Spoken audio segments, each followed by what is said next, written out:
All right. Welcome, everyone. This is Tim Kelley, joined by Keith Merron for another in our series on men, power, and the search for a healthy masculine.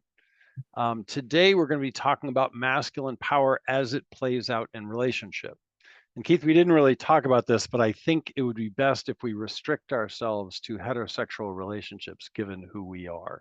I think so. I don't think we're qualified to talk about other forms of relationship. I think heterosexual is what we can. Stick to our sandbox. So I think so, and yes, and well, let me just comment about your radio voice. You started with your radio voice. It's quite good. This Hello, is Tim everybody. Kelley, It's Tim coming to you Kelley. on K&E. Exactly. All right. Anyway, Good. And I like I want to be very clear that we're not trying to throw any shade on anyone who wants to have any other kind of relationship. We just don't feel like we're an authority and we can teach you anything. Now, if you can glean something from what we're doing and apply it to your situation, more power to you. Yes, I think probably will be some application actually. Yep. Yeah. Cool. Masculine power in relationship. I'm going to be interviewing Keith today. We kind of do it back and forth depending on who's more passionate and more expert on the topic. And Keith is definitely the expert on this one, being a co-author of Gender Intelligence, and having been consulted by folks for this, along with a wide variety of other consultation that you do for various companies and leaders and whatnot. Yeah. What would you say about? Well, first of all, we're talking about masculine power and men functioning in a heterosexual relationship. Why does it matter? What's the difference between being a man in a relationship, being a woman in a relationship? There used to be very well-defined roles, but as we've talked in previous videos that we've recorded, those have been largely deconstructed at this point. So what's the difference between a masculine or feminine or a man or a woman in relationship? How would you frame that? Well, I first would want to frame it the difference between man and woman versus masculine and feminine. Please. And I think that's important that so I don't know what the exact politically correct way of describing it, but there's born with which of the men, XY chromosome or missing the XY? I can't remember. XY are the men, XX are the women. Right. So that's sex assigned at birth definition. Yeah. Got it. Okay. So sex assigned at birth, chromosome driven man versus XX woman.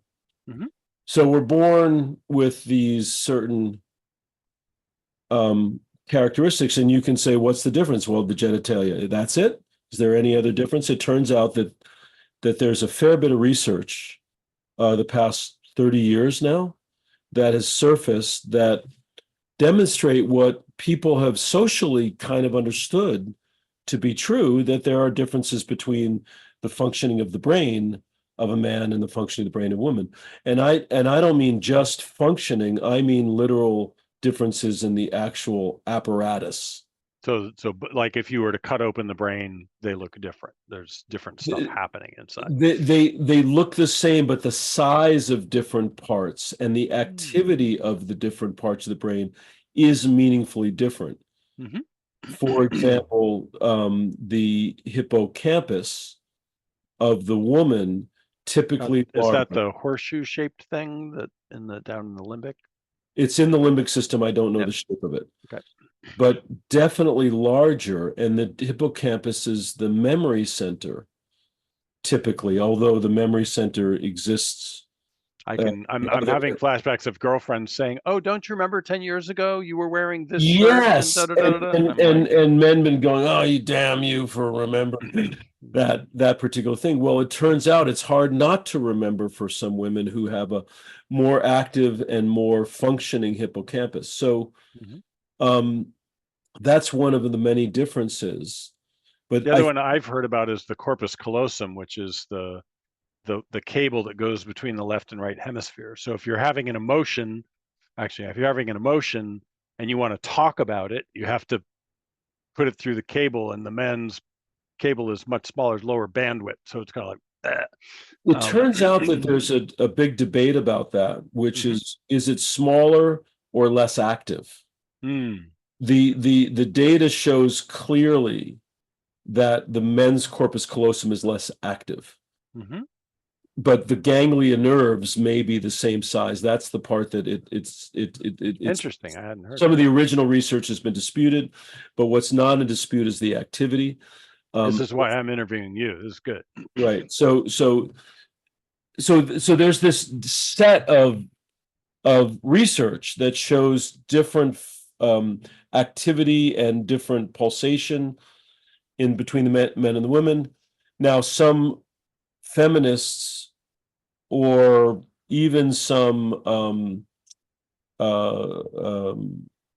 brain researchers might argue it's socially constructed completely, and the fact that there's more activity because of the plasticity of the brain is responding to the social. It's responding to social stimuli over time that then creates more activity. But the brain researchers that have been studying this, they pretty much go, nah. Take a look. There it is. It's more, and that can't be just more neurons firing. I've long been skeptical of the framework that says that all behavioral and characteristic differences between men and women are the result of socialization. I'm like, really? It's all nurture. None of it's instinctual. None of it's nature. All nurture. It's both, and it's hard to tease it apart exactly. Sure. But the predominant number of research. So there's this brain difference or gender difference, or is it sex difference? Sex difference. And then by the way, we're getting a little out of our wheelhouse here, but I think that there's some research that shows that at least some trans people their brains get flooded with the chemicals for the gender they identify with, and that's why they identify with that gender. Maybe it indeed may be true that because. Well, let's stay with that thought, and then So staying with that thought, it's all a bell-shaped curve. Right. All human phenomenon, and many social phenomenon fall in a bell-shaped curve, and so here I am, man. I could have many brain qualities that are closer to what the average woman would be, and I'd be the unaverage man. Right. And if I'm the unaverage man, closer with characteristics and some brain functioning that is more identified with typical woman, then I might go, oh, maybe I'm a woman. Right. I don't think that's the correct assumption, but it's an interesting question to ask oneself if I'm functioning much like typical woman. And then at some point you get to a walks like a duck, talks like a duck, quacks like a duck. Maybe I should just go with woman. Anyway, we're out of our wheelhouse here. So definitely out of our wheelhouse, but that is partly an interesting question. So the other thing that we should, the distinction that's important to start off with, brain differences and some functioning differences due to genitalia, due to chemicals that are coursing through our bodies that are different. Obvious differences, estrogen versus testosterone. So that's one set. The other set is just look at masculine versus feminine, where what we've defined as the feminine seems to align with female being sex characteristics. But there's on the curve. On the curve, there's no reason why I, as a man, couldn't have a lot of feminine qualities. No reason why you, as somebody as a woman, might have very masculine, the bell-shaped curve. So there's two phenomena we should explore here and its implications. So let's start to look at how this plays out with man expressing masculine power, to get back in the center of our wheelhouse, in heterosexual relationship. Yeah, so there's a reason why historically the man's considered the leader. Even in the Bible that talked about that function, because men will tend, because of some brain functioning, others will happily initiate and push something forward. Mhm. There's the symbol, the symbol of male, the circle and the arrow, happily introduce, I want to do this, let's do this, and they'll have an image of what they want to manifest or create and then push toward that image. And the feminine will happily be in a more supportive orientation. So there's a reason why almost all couples that work well, one of them is the initiator, the other is the supporter in that relationship. And one is more, and the upside of that initiation is, we're going to move in this direction. Okay, let's go. That sounds great. Mhm. The downside is, I want it my way, to hell with you. So I think what happens in almost all relationships, hetero or not, there's often a attraction of opposites that occur. Mhm. And that's a given. Let's take that as table stakes. What becomes interesting in male-female relationships is the maturity by which each person brings themselves to that relationship. Mhm. An immature leader or an immature initiator is going to go, it's my way or the highway. And the initiator could be either the male or the female in this. Could be the male or the female, usually male, but not always, and not in all situations. Right. That's the thing that occurred to me, was it really depends a lot on the topic. Like there's Correct. certain topics, like, you know me, right? If it's about social stuff, let's get together when so and so, I am not the initiator in You'll that follow area. your wife's lead, Right. or But if it's bow in out. financial stuff or, car repair or something like that, I'm far more likely to lean Right. in. So And so there we have those role differentiation, often biologically guided or influenced. influenced, yeah. Mhm. And what happens and breaks down relationship, in my estimation, isn't that. Mhm. It's the inability to navigate those differences well, and the immaturity by which we express those things that are natural proclivity. So I might have a natural proclivity toward um, uh, uh, driving the house mechanics, right? Mhm. And if something breaks down the house, that's me. Something breaks down in the family, that's you. Like that. Mhm. So, or the kids, that's you. Mhm. So if I go immaturely, get your hands off that. I'm the man, you get out of there. This is not your domain, it's mine. Mhm. And or I'm working on it and she says, that doesn't look like that's wired properly. Get out of my space. This is my domain. I'm immaturely discounting my partner who's raising something because I have it so rigidly held that I'm not open. That would be where a lot of relationship problems happen. It's not in the Mhm. differentiation, it's the way in which it's expressed. Mhm. Yep. Yep. And one could be an immature initiator or an immature supporter, right? As supporter, I could go along with stuff and then get all passive aggressive about it because I really didn't want to, and da da da da. And that would be immature supporter role. Very much. So, a healthy relationship partly does have some of those distinctions and often chosen by the partners. Hey, I dig this. I'm not that much into that. You dig that. I'm not much into it, but you are. Cool. You take the lead over there, or we don't partner with that. The problem becomes how we intermingle those differences and are we able to navigate those differences well, which I Mhm. think takes us right into the question of healthy power. Great. And so let's acknowledging that there's many different configurations, including that the female could be the leader and the male could be the supporter or whatever. Let's go with the sort of the stereotypical archetypal case. I'm a male in a relationship wanting to express my leadership and my power in a healthy way. What do you have to what do you got for me, Keith? What does that look like? Or Yeah. And what gets in the way of that? well, I think you and I both share this same idea that it's all about self-awareness and being consciously aware of one's own patterns. So, when I or you express our needs, our desires, our predilections, our preferences, in terms of what we need for ourselves or what we imagine or want in our relationship, when we express that in a healthy way, as not as a demand, but as a preference and a desire, and our partner goes, I'm good with that, I completely support that, now we have a meshing of differences that work.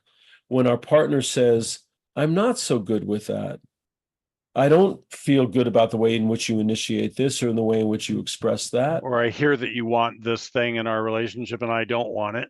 And I don't want it. Now we have to navigate that. And so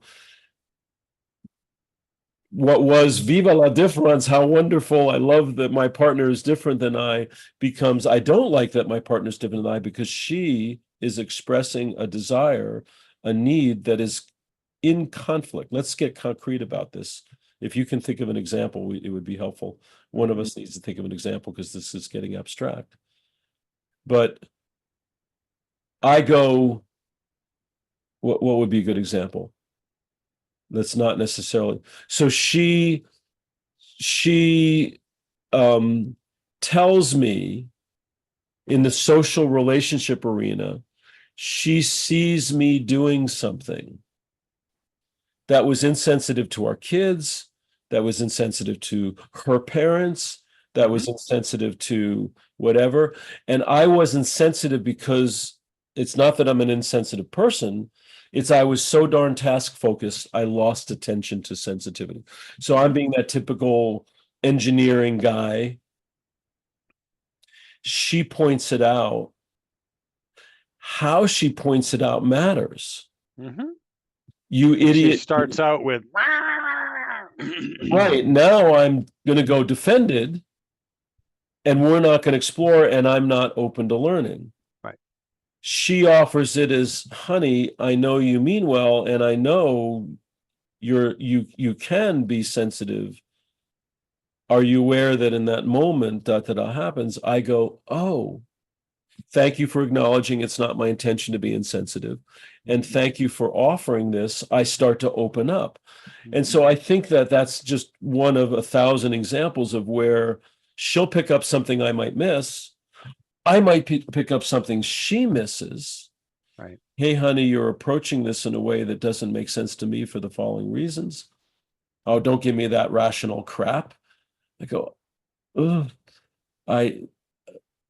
maybe I'm missing something, but I want to offer this. You know, it goes both ways. When the differences occur, we see something that our partner doesn't see. Right. How we navigate that makes all the difference in the world. Yep. And it's good to have some kind of arrangement with the partner about feedback.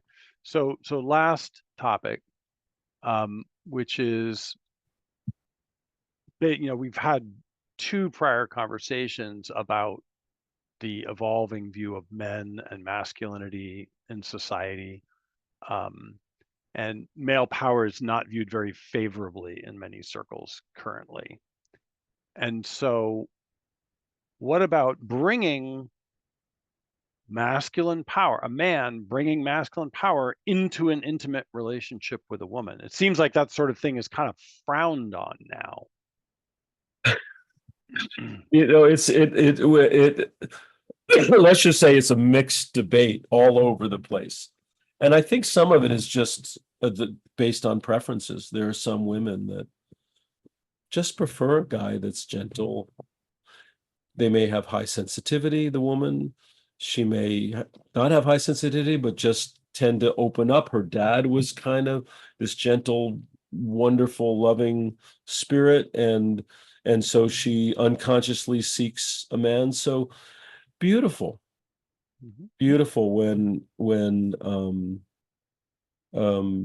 we have our preferences. But often opposites attract, and often the feminine seeks the masculine and the masculine seeks the feminine. And so the masculine in me seeks the feminine in her, willing to have her bring some masculinity, but not so much that I feel like I'm with my mirror image.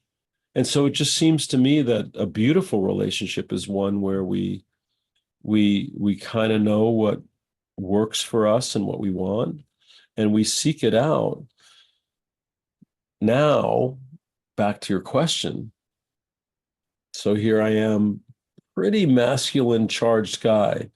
Less so now as I get older. I'm losing some testosterone, but most of my life, typical male.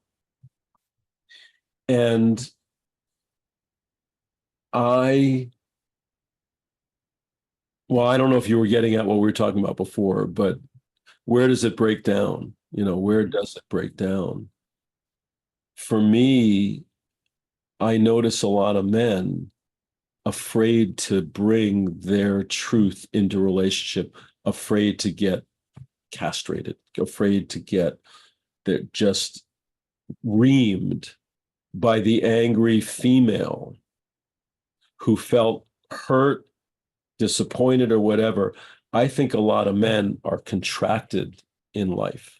I don't know if that's what you were getting to, but yeah, well, yes, in the sense that I don't think there's a lot of social cover for a man showing up strongly with a woman the way there was 70 years ago.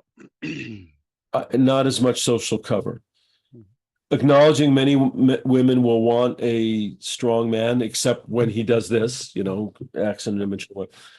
But now a lot of men I see, and I think you do too, we talk about this in our workshop, The Sword and Scepter. We talk about we sometimes call it bullies and snags.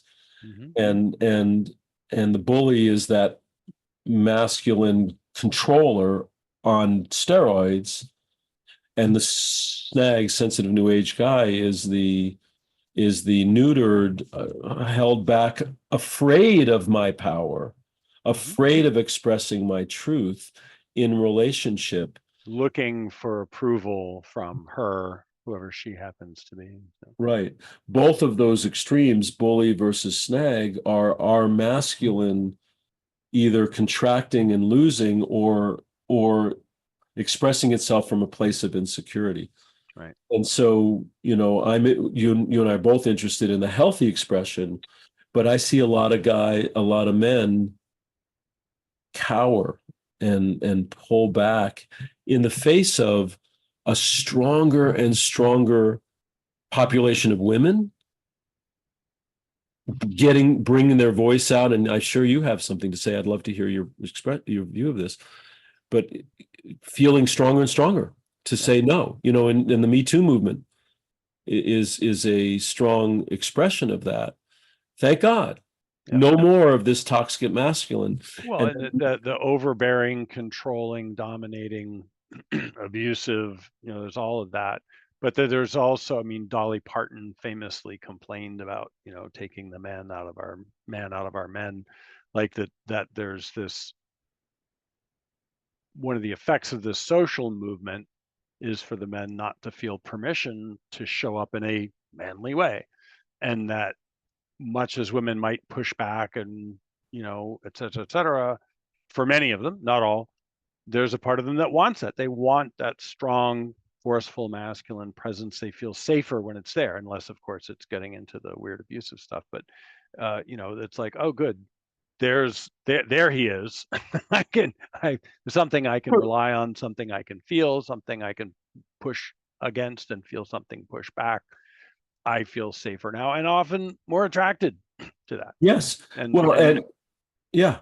And the healthy protector of the masculine is a beautiful thing. So, when I say to a woman, I got you, but I've got you. I'm not going to let anything happen. I will protect.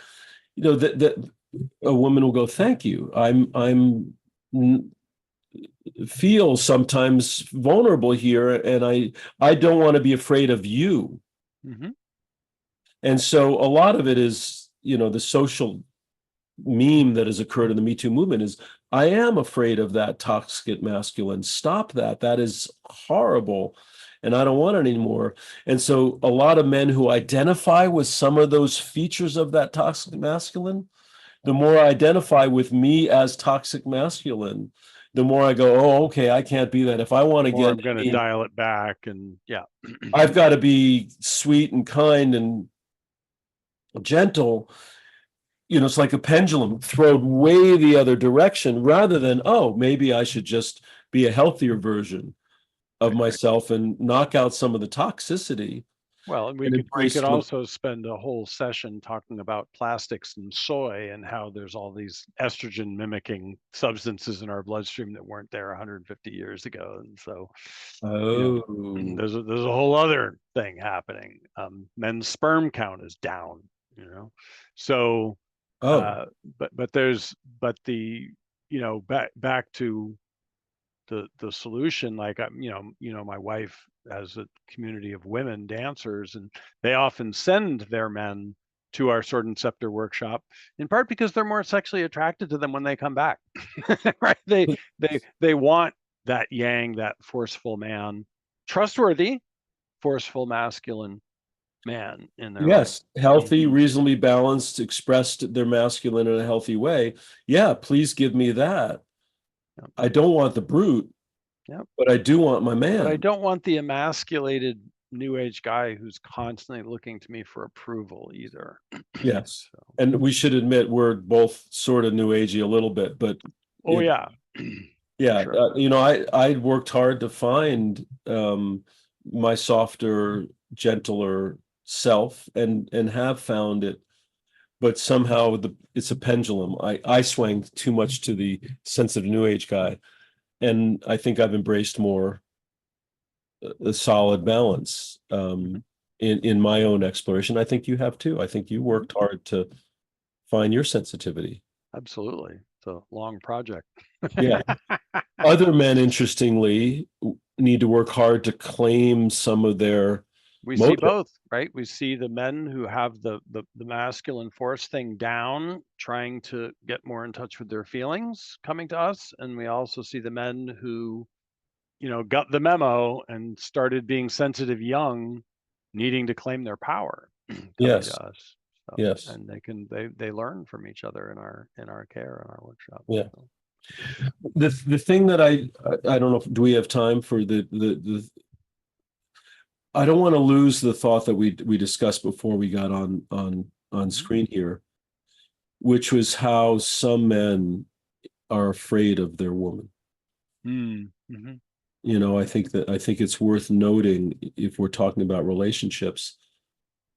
I see more and more men. The woman gets angry about whatever, critical about whatever, and man just shrinks and pulls away. Mm-hmm. And I can't tell you the number of men that have come and talked about their frustrations in their relationship. And a lot of it is them being afraid to say, wait a sec, don't talk to me that way. Mm-hmm. I get I may have done something. I get that you're upset, but you don't get to talk to me that way. Mm-hmm. And the inability to set that boundary and to maintain one's dignity in the face of the raging Onslaught.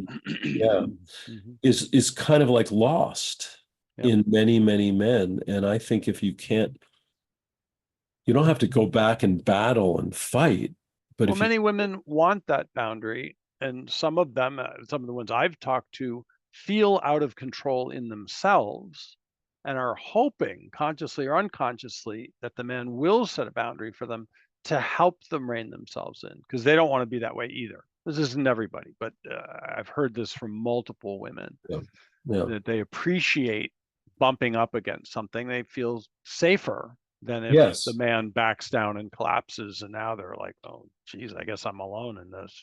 right. And it's not bumping up against a raging male No, who rages back. It's bumping not up a counterattack, but just a something boundary, solid. Mhm. a boundary, and I wished I had learned earlier days how to bring that solid.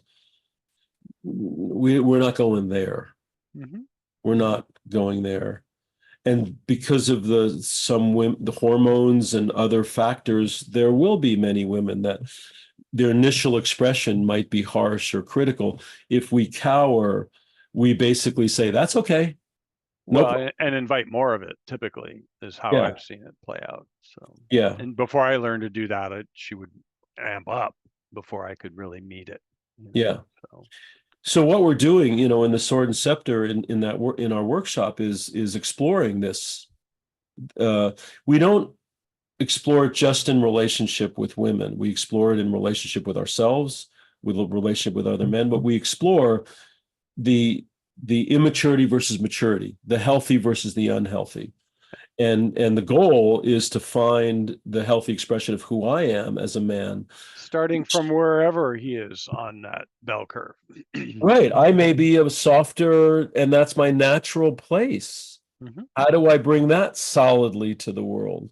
We don't have a construct that says you have to look this way, but we do have a construct that says, oh, I have a lot of friends who've done that workshop where they tell them how to be men. So it looks like this. If you're not oh men, my you're doing God, it yeah, wrong. no, that narrowly defines an individual, and in the bell-shaped curve of life, I don't want to do that. Many versions of healthy masculine. Many versions, but the question becomes, who am I and how do I embody? What's your version? That's the Right, question. What's right. your version of healthy masculine? Yeah, I think you're pointing to all the people out here. Them. Yeah. All right. Excellent. Well, this has been great, Keith. Thank you for sharing your expertise with us and your stories. And I hope Oh, yeah. hope the viewers have benefited. And whatever kind of relationships you're in, feel free to bring a healthier version of yourself to them. Exactly. That would be a great place to end. Thanks, Tim. And those of us who want our help with that, men only, Sword and Scepter, would love to see you there. Terrific. Cheers.